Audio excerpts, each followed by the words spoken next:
Нельзя держать в себе. Это вредно.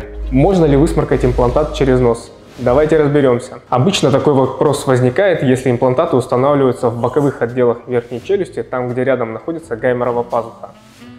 Для начала надо разобраться, как устанавливается имплантат. Обычно, если не хватает костной ткани по высоте для установки имплантата, то параллельно вместе с имплантацией проводится так называемый синус-лифтинг.